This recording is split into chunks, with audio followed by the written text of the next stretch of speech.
Intandokazi kamama, sondela umama kubisipho.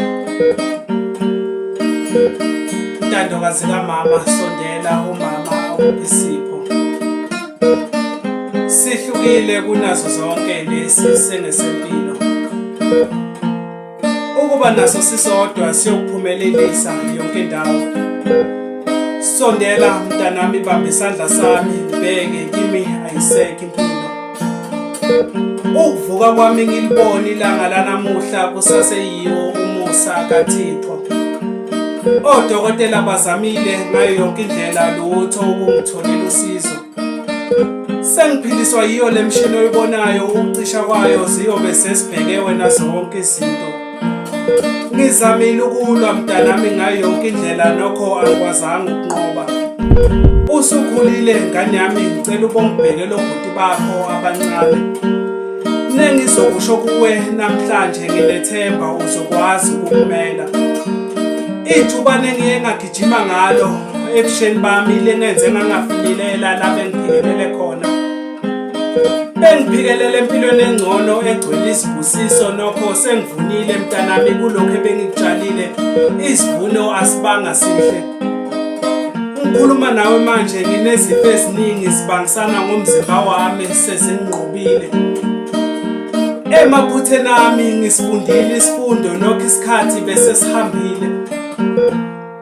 Ukubaleka kukababa wakho usasemncane mntanami kuyishintshe kakhulu indlela yami yokuphila. Ukulala kwenu ningadlile kungenze ngayithatha indlela enqamlelayo. Seliyangishonela, angisekho isikhathi esingiselele kulomhlaba asisekho ukuze ngilinakekele. Lalela ntandokazi kamama, umama uyakuthanda, ngiyathemba uyakwazi. Nobuhlo nabo engihlezi ngincoma ngabo ngiyathemba uyabazi. Ngikufunela okuhle kodwa wena nobhuti bakho abancane, ngakho hamba ngalamazwi. Kulo mhlaba kunezilingo eziyohlezi zinyonyobela impilo yakho, nazo kuzomela uzazi. Kunabafana oyohlangana nabo abayokuthembisa uthando lweqiniso ngenhloso yokuphuca konke onakho, nabo kuyomela ubazi. Sondeza izincwadi eduze abafana babekele kude. Ungisize mntanami, wehlise ijubane yonke into lesikhathi sayo. Sengicathuzile kule ndlela ngaphambilini, yizwa ngami imphumela ngeke wayithanda. Kuningi ebengingakusho nesihungu zilokhu ziyangihlasela. Ubaqaphela abangano nabo bayokuphonsa eweni ngenhloso yokufaka endweni. Ebumnandini kuyilapho okwalahleka khona isimilo sami ngimncane ungasondeli.